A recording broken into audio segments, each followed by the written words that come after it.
تو جنت کے 8 دروازوں کی نسبت سے میں سیدنا حسین ابن علی رضی اللہ تعالی عنہما کے فضائل بیان کروں گا 8 صحیح الاسناد احادیث کی روشنی میں انشاءاللہ۔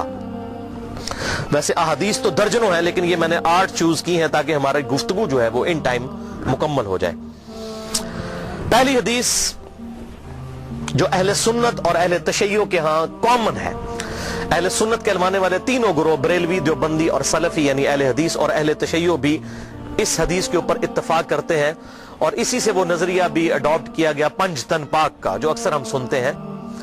وہ اس حوالے سے نہیں ہے کہ پنج تن پاک سے مراد معصومین کا عقیدہ ہے، پنج تن پاک سے مراد یہ پرٹیکولر آپ صلی اللہ علیہ وسلم کے اہل بیت 4 اور آپ صلی اللہ علیہ وسلم کی مبارک ذات، ان کے بارے میں پرٹیکولر یہ فضیلت ہے، اور اہل سنت کے ہاں صحیح مسلم میں یہ حدیث پائی جاتی ہے انٹرنیشنل نمبر کے مطابق 6261۔ اما عائشہ رضی اللہ تعالی عنہ کا بیان ہے کہ ایک دن آپ صلی اللہ علیہ وسلم اپنے گھر سے اس حالت میں برآمد ہوئے کہ آپ صلی اللہ علیہ وسلم نے کالی چادر اوڑھی ہوئی تھی جس پہ اونٹ کے کجاووں کی شکل کی، ہنڈیوں کی شکل کی چھوٹی چھوٹی تصویریں بنی ہوئی تھی، جیسے ہنڈیا بنی ہوئی ہوتی ہے، جاندار کی تصویر نہیں، ہنڈیا کی تصویر۔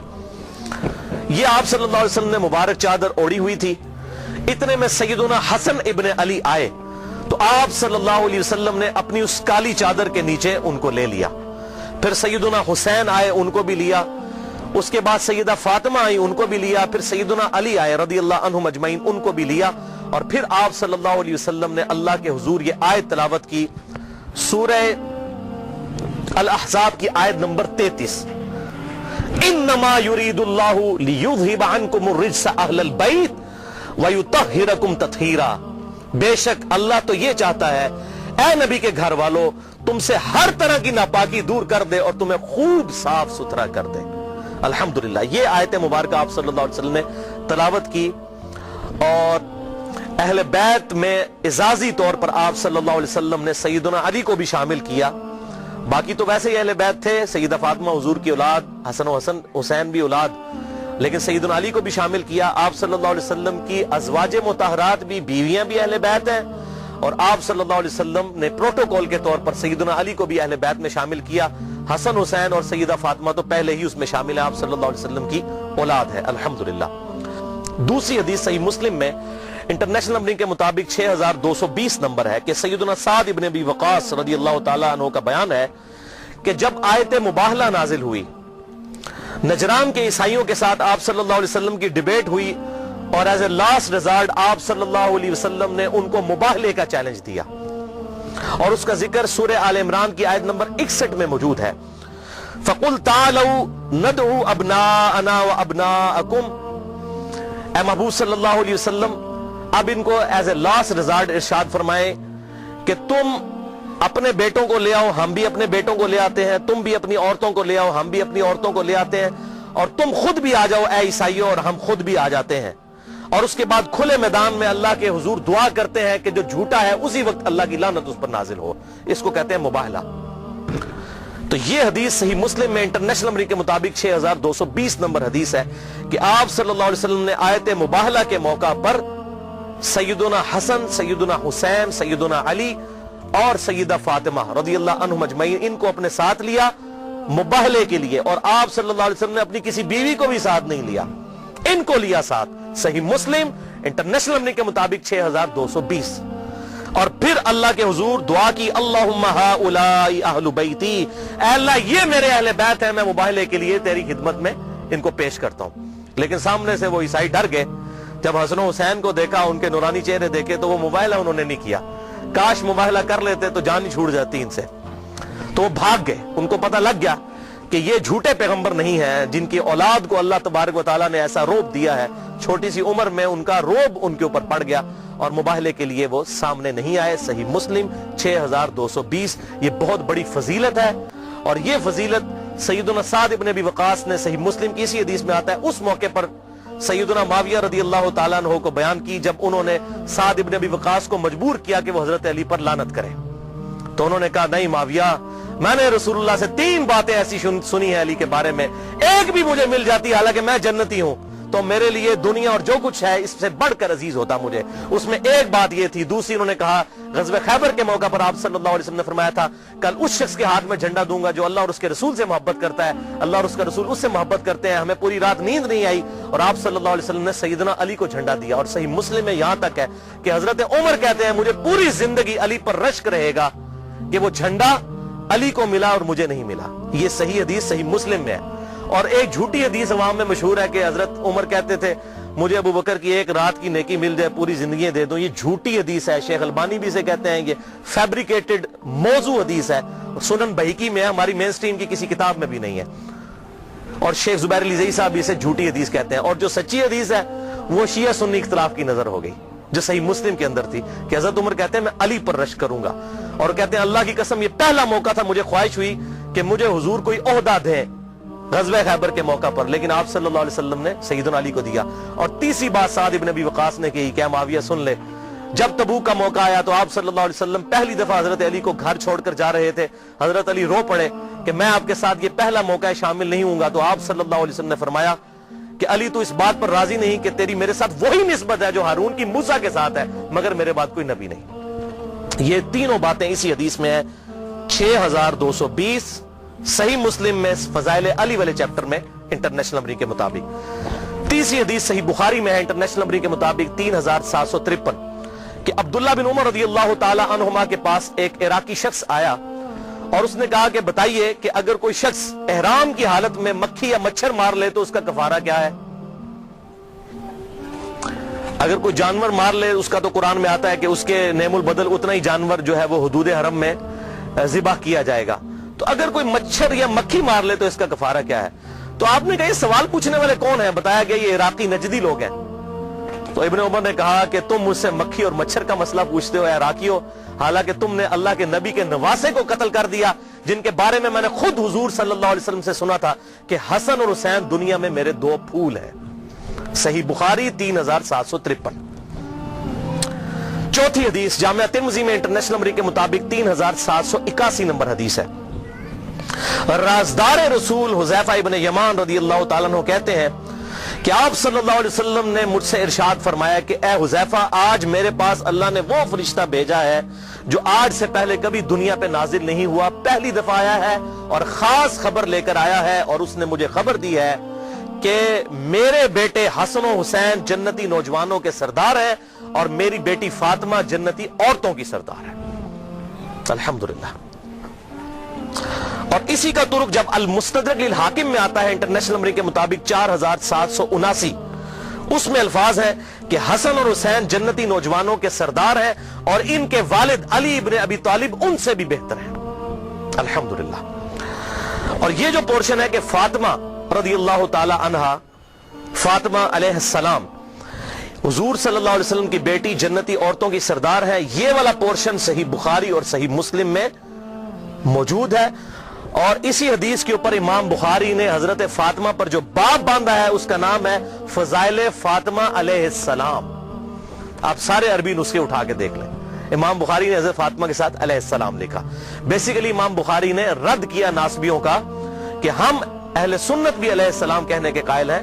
ایون 6318 نمبر حدیث جو صحیح بخاری میں آتی ہے حضرت علی اور فاطمہ کے ساتھ علیہ السلام لکھا, اور صحیح بخاری میں حضرت حسین کے ساتھ علیہ السلام لکھا 3748 نمبر حدیث میں امام بخاری نے.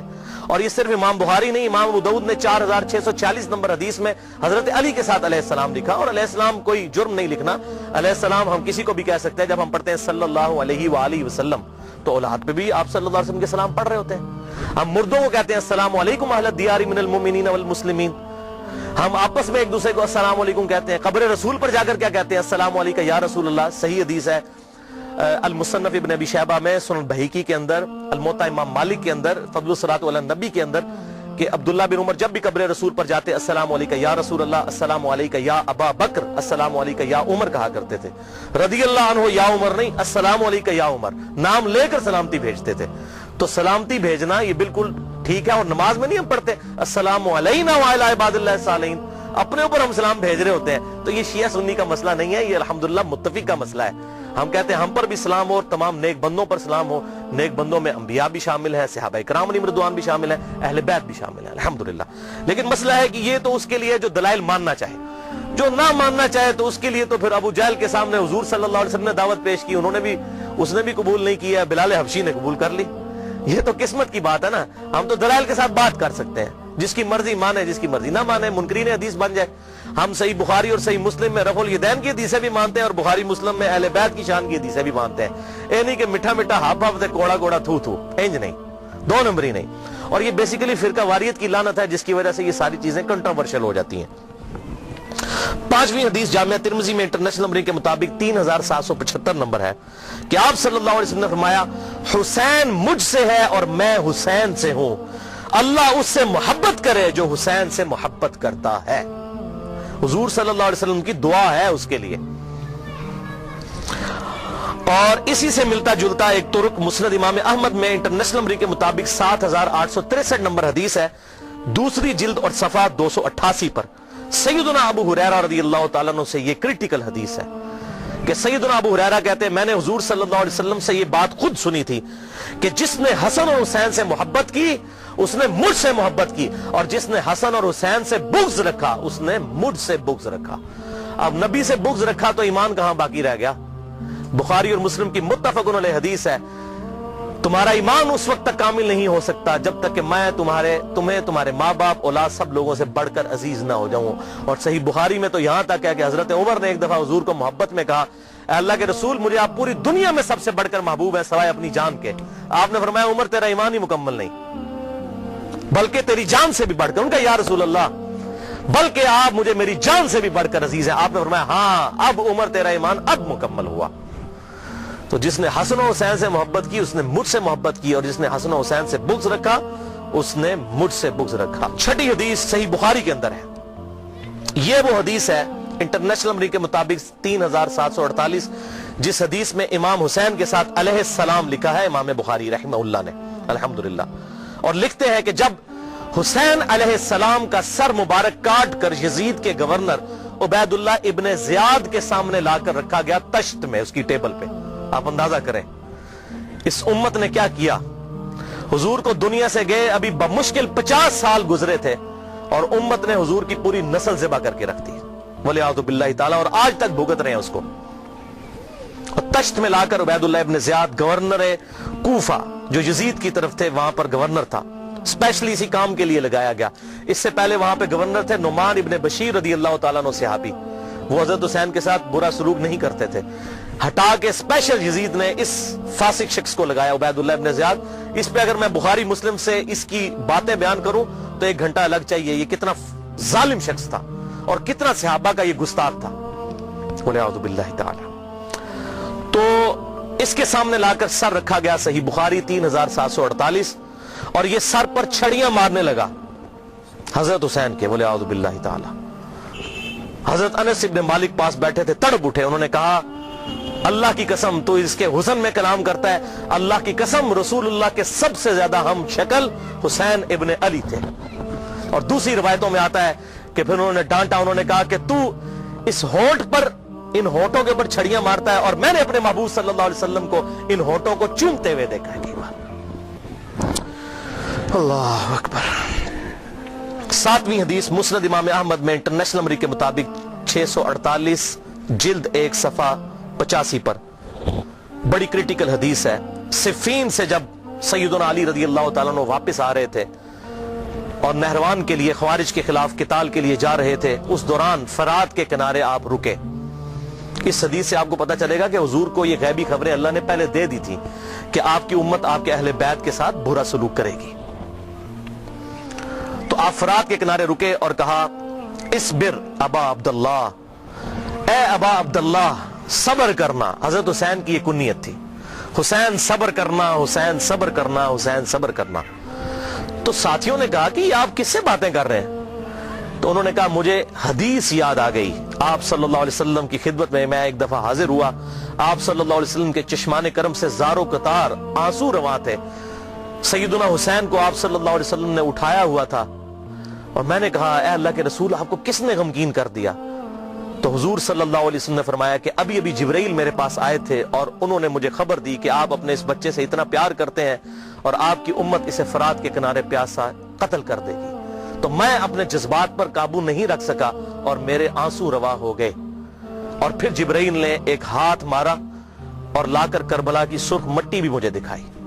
تو یہ سیدنا علی نے صفین سے واپسی پر نہروان پر جاتے ہوئے حدیث فرات کے کنارے بیان کی، جو واضح ثبوت ہے کہ آپ صلی اللہ علیہ وسلم کو یہ غیبی خبر دی جا چکی تھی کہ آپ کی امت آپ کے اہل بیت کے ساتھ برا سلوک کرے گی۔ یہ کوئی ایسا نہیں تھا کہ انہونا واقعہ ہونا تھا اور حضور صلی اللہ علیہ وسلم کو پتہ نہیں تھا، آپ نے امت کو ڈرایا، وہ آگے حدیث بھی آ جائے گی انشاءاللہ۔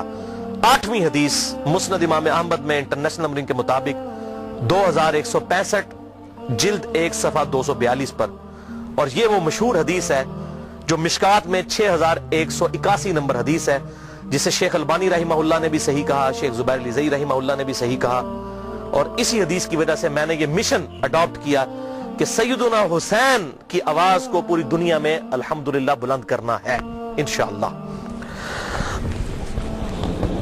سیدنا ابن عباس کہتے ہیں، اس حدیث میں آتا ہے کہ حضور صلی اللہ علیہ وسلم کی وفات کے 50 سال کے بعد ایک دن دوپہر کے وقت میں نے آپ صلی اللہ علیہ وسلم کو خواب میں دیکھا۔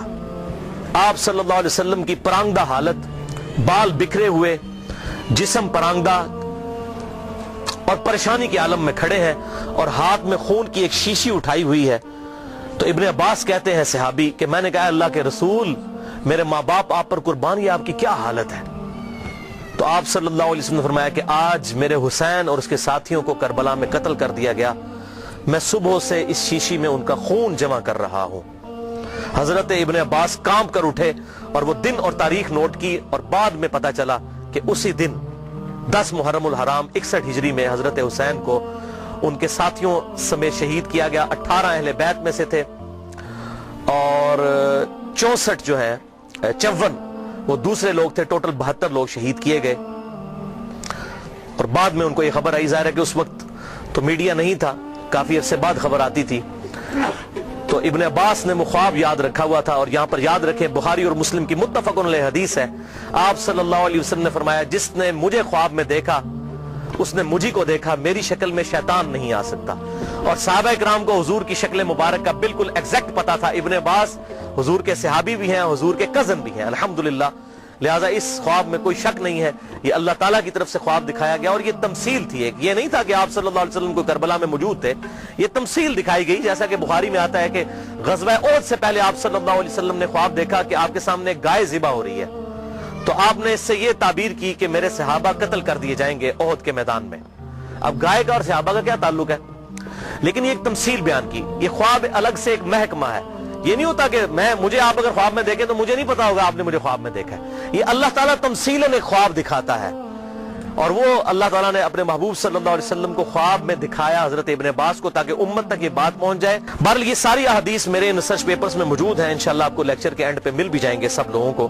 یہاں پر میں ایک حدیث ضرور بیان کروں گا کہ ہمارے محبوب امام کائنات سید الاولین والآخرین شفیع المذنبین رحمت للعالمین سیدنا و مولانا امام اعظم محمد رسول اللہ صلی اللہ علیہ وآلہ وسلم نے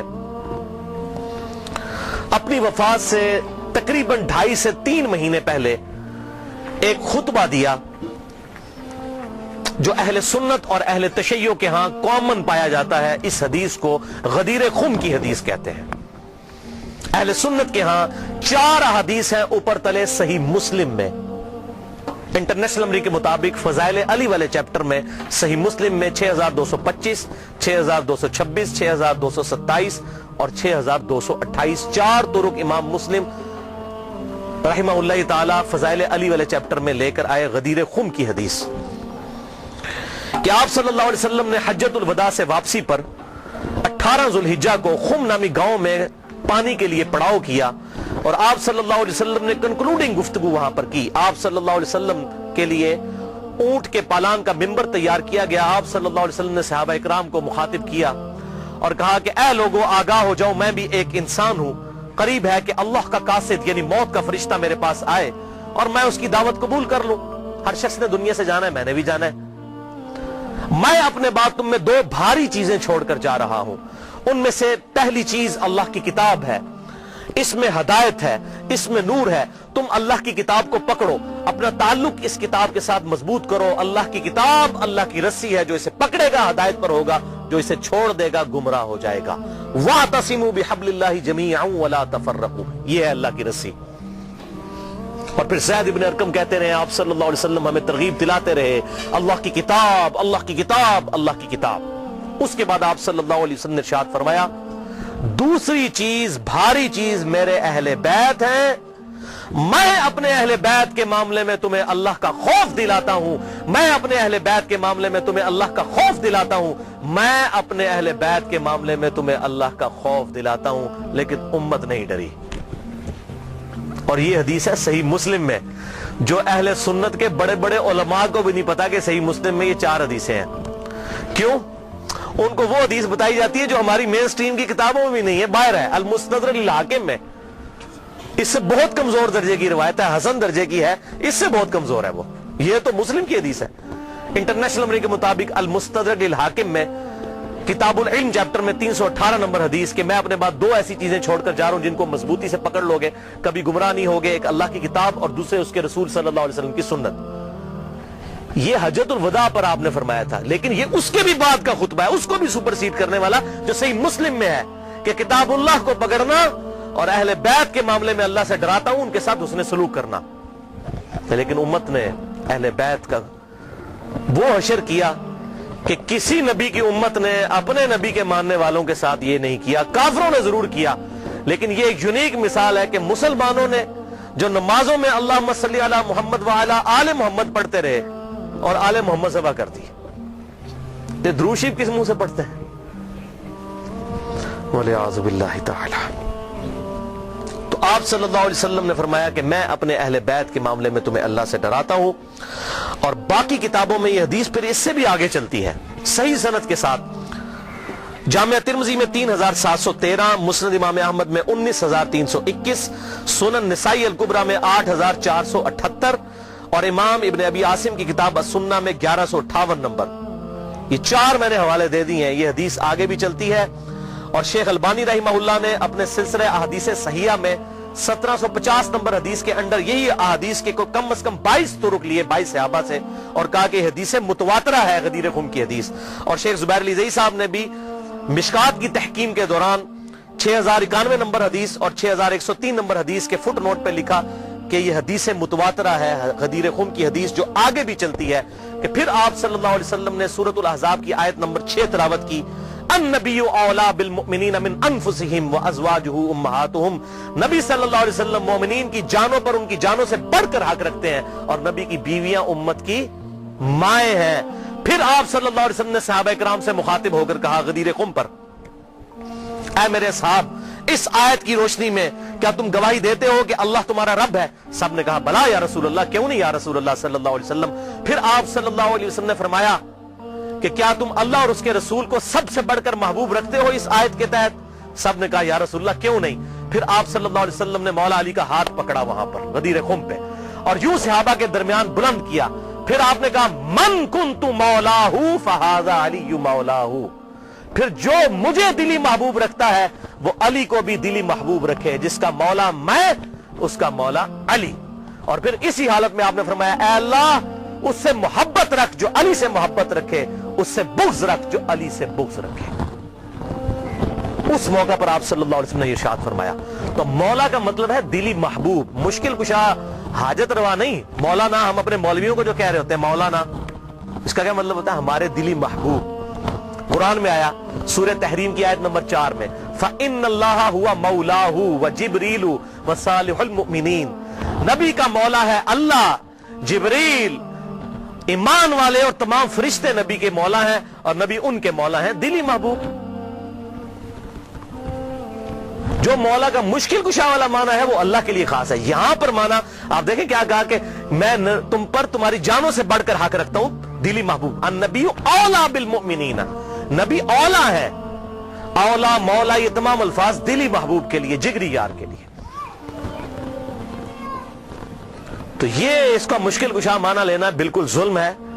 بھائیو قرآن پاک میں واضح طور پر آیا ایاک نعبد و ایاک نستعین، اے اللہ ہم صرف تیری ہی عبادت کرتے ہیں، غائب میں مدد کے لیے صرف تجھی کو پکارتے ہیں۔ یہ تو جھگڑا ہی نہیں ہے کہ سیدنا علی رضی اللہ تعالیٰ عنہ کو اختیار ہے یا نہیں، مولا علی کو اختیار ہو، شیخ عبد القادر جیلانی کو اگر اختیار ہو تب بھی ان کو غائب میں دعا کے لیے نہیں پکار سکتے۔ مولا علی اپنی نمازوں میں اللہ کو پکارتے تھے۔ مولا علی کا ماننے والا وہی ہوگا جو مولا علی کی سنت پر عمل کرتے ہوئے اللہ کو پکارے گا، یا حی یا قیوم برحمتک استغیث، حسبنا اللہ ونعم الوکیل، لا الہ الا انت سبحانک انی کنت من الظالمین۔ بارش کون برساتا ہے؟ اللہ۔ ڈیوٹی کس کی ہے؟ فرشتوں کی۔ تو بارش فرشتوں سے مانگیں گے یا اللہ سے؟ اللہ سے۔ تو سیدنا علی کو اگر اختیار ہو بھی تب بھی ان کو پکاریں گے نہیں۔ ہاں ظاہری اسباب وہ معاملہ بالکل ڈیفرنٹ ہے۔ میں آپ کو کہتا ہوں مجھے پانی پلا دے، بالکل ٹھیک ہے، لیکن آپ وہاں بغداد میں دفن ہے، بغداد میں بھی قبر میں، اور کہتے ہیں میں آپ کو کہتا ہوں مجھے پانی پلا دیں، وہی بات وہی جملہ صرف کوآرڈینیٹس فریم آف ریفرنس بدلنے کی وجہ سے غائب میں پکارنا ہو جائے گا، اور غائب میں پکارنا عبادت ہے، اور عبادت جو ہے وہ اللہ کے ساتھ خاص ہے۔ اسی لیے قرآن میں کہا گیا ایاک نعبد، اے اللہ عبادت بھی تیری کرتے ہیں، و ایاک نستعین، اور غائب میں مدد یعنی دعا کے لیے اپروپریٹ ٹرانسلیشن ہے ایاک نستعین کی، دعا تجھ سے کرتے ہیں، دعا ہوگی اللہ سے۔ بہرحال اسی حدیث غدیر خم کی حدیث کی سپورٹ میں وہ صحیح مسلم میں کہتا ہوں بڑی اسٹانشنگ حدیث ہے، جو مولا علی نے صفین کے مقام پر جب تحکیم کا ایشو اٹھنے والا تھا اس وقت اصحاب کو جمع کر کے کہا۔ صحیح مسلم انٹرنیشنل نمبرنگ کے مطابق 240 نمبر حدیث، اور امام مسلم اسے کتاب الایمان والے چیپٹر کے اندر لے کر آئے ہیں کہ سیدنا علی نے کہا کہ اس ذات کی قسم کہ جس نے دانے کو پھاڑ کر اس میں سے اناج اگایا اور تمام مخلوقات کو پیدا کیا، نبی امی صلی اللہ علیہ وسلم نے مجھ سے یہ عہد لیا تھا کہ علی سے محبت نہیں رکھے گا مگر مومن، اور علی سے بغض نہیں رکھے گا مگر منافق۔ محبت علی از دا لٹمس ٹیسٹ آف ایمان۔ آج کسی کو چیک کرنا ہے کہ مومن ہے یا منافق ہے، دیکھ لیں مولا علی کی محبت ہے تو مومن ہے، اور مولا علی کا بغض ہے تو پکا منافق ہے۔ یہ شیعہ سنی کا مسئلہ ہی نہیں ہے، یہ تو بات ہی بہت آگے چلی گئی ہے۔ صحیح مسلم کتاب الایمان 240 نمبر حدیث کہ علی سے محبت نہیں رکھے گا مگر مومن، علی سے بغض نہیں رکھے گا مگر منافق۔ اور یہ پرٹیکولرلی دو ہی لوگوں کے بارے میں یہ بات آئی ہے۔ بخاری اور مسلم میں دوسرے انصار کے بارے میں آیا کہ انصار سے صرف مومن ہی محبت رکھیں گے اور انصار سے صرف بغض منافق ہی رکھیں گے۔ اور آپ دیکھ لیں انصار کے ساتھ واقعہ حرہ میں یزید نے جو کچھ کیا، قتل عام ان کا، اور یہاں پر مولا علی کے خلاف جو لوگ کھڑے ہوئے ان کے معاملات بھی بالکل سامنے ہیں۔ لہٰذا یہ جو غدیر خم کا خطبہ ہے آپ صلی اللہ علیہ وسلم نے خم نامی گاؤں میں کیوں دیا، اس کی ایک ٹیکنیکل ریزن ہے۔ حجۃ الوداع پہ بھی آپ یہ بات کر سکتے تھے۔ آپ نے خم نامی گاؤں میں اس لیے خطبہ دیا کہ اس موقع کے اوپر سب لوگ جا چکے تھے سوائے اہل شام کے اور اہل مدینہ کے، اور یہی بدبخت شامی تھے جو بعد میں مولا علی کے خلاف صفین میں کھڑے ہوئے۔ حضور ان کو ڈرا رہے تھے، اور دیکھیں اس کے بعد کیا ہو سکتا ہے، من کنت مولاہ فہذا علی مولاہ، بات ہی کچھ نہیں رہ جاتی۔ اور اہل مدینہ میں بھی ایسے لوگ شامل، پھر اہل مدینہ کے اوپر ظلم بھی ہوئے، آپ صلی اللہ علیہ وسلم نے پہلے ان کو خبردار کر دیا۔ یہ تھی اس کی حکمت، اور آنے والے وقت کے بارے میں اشارہ تھا کہ یہ معاملات ان کے ساتھ ہوں گے۔ بہرحال اس معاملے میں جن لوگوں نے بھی سیدنا علی کے ساتھ زیادتی کی، چاہے وہ حضرت امیر معاویہ رضی اللہ تعالیٰ عنہ ہو، یا حضرت مغیرہ ابن شعبہ رضی اللہ عنہ ہو، یا حضرت عمر ابن عاص رضی اللہ عنہ ہو، ہم کسی پر لعنت کرنے کے قائل نہیں ہیں، لیکن ان کی غلطیوں کا جھوٹا دفاع بھی نہیں کرتے، اور نہ ہم رافضیوں کی طرح ان پر لعنت کرتے ہیں۔ ان کا معاملہ ہم اللہ کے سپرد کرتے ہیں، غلطی جو ہے 100 بسم اللہ بیان ہوگی۔ حضرت آدم سے زیادہ کسی کا مرتبہ نہیں، 7 دفعہ ان کی غلطی بھی قرآن میں بیان ہوئی ہے۔ غلطی بیان کرنے کا مقصد یہ نہیں ہوتا آپ نے کسی کو ذلیل کر دیا، ورنہ یہ محدثین نے ذلیل کیا معاذ اللہ۔ اگر یہ چیز ہوتی اور بخاری اور مسلم میں یہ حدیث کیوں آتی، تو اس پہ میرا پورا ایک علیحدہ سے ریسرچ پیپر یہ میں نے جو بتایا، اور لیکچرز بھی موجود ہے کہ کس طرح حضرت علی کو جمعے کے خطبوں میں گالیاں نکالی جاتی تھی۔ بخاری میں، مسلم میں، ابو داؤد میں، ترمذی میں، نسائی میں، ابن ماجہ میں کتنی احادیث موجود ہے۔ تو یہ ممبروں پر مولا علی پر لعنت کرنے کی بدعت بنو امیہ کے دور میں جاری ہوئی، لہٰذا شیعان علی وہ ہوں گے جو علی کی سنت پر عمل کریں گے۔ مولا علی کو خوارج نے کافر کہا، لیکن مولا علی نے ان کے جنازے خود پڑھائے اور کہا کہ یہ میرے بھائی تھے، بگوڑے ہو گئے، میں ان کو مسلمان سمجھتا ہوں، اور ان کے لیے دعا کی اللہ مغفر لحینا و میتنا۔ جبکہ دوسری طرف بنو امیہ کے ماننے والے وہ لوگ ہیں جو حضرت علی پر ممبروں پر لعنت کرتے تھے، اور آج ان کی باقیات اس فارم میں موجود ہے کہ وہ باقی صاحب کے اوپر لعنت کرتے ہیں۔ مولا علی کا ماننے والا وہ ہوگا جو بنو امیہ کی بدعت پر نہ چلے، مولا علی کی سنت پر چلے۔ یہ فرق سمجھ لیجئے۔ تو شیعان علی سے مراد علی کے گروپ کے لوگ، خالی ٹائٹل لگا لینے سے نہیں۔ آج سنی کون کون نہیں اپنے آپ کہتا؟ بریلوی کہتے ہیں ہم سنی ہیں، دیوبندی کہتے ہیں ہم سنی ہیں، اہل حدیث کہتے ہیں ہم سنی ہیں، لیکن ایک دوسرے سے پوچھیں وہ کہتے ہیں نہیں اسی سنی ہے، دوسرا سنی نہیں ہے۔ تو ٹائٹل آپ لگاتے رہے بے شک۔ شراب کی بوتل کے بعد روح افزا لکھ لینے سے روح افزا بن جائے گی؟ یہ جامع شیری بن جائے گی؟ نہیں۔ اصل تو بات یہ کہ واقعی علی کا شیعہ کون ہے؟ شیعہ علی کا وہی ہوگا، علی کے گروہ کا آدمی وہی ہوگا جو مولا علی کی سنت پر عمل کرنے والا ہوگا۔ اور مولا علی نے ہمیں یہی درس دیا ہے کہ کسی بھی شخص کے اوپر لعنت نہ کی جائے۔ یہ لعنت کرنا تو بنو امیہ کی بدعت ہے۔ جو ان کے طریقے پر چلنا چاہتے ہیں اور ان کی پارٹی میں قیامت والے دن اٹھنا چاہتے ہیں تو بے شک اٹھیں۔ ہم تو مولا علی کے ساتھ ہیں، دنیا میں بھی انشاءاللہ اور آخرت میں بھی انشاءاللہ مولا علی کے ساتھ اٹھائے جائیں گے انشاءاللہ تعالی، اور اہل بیت کے ساتھ۔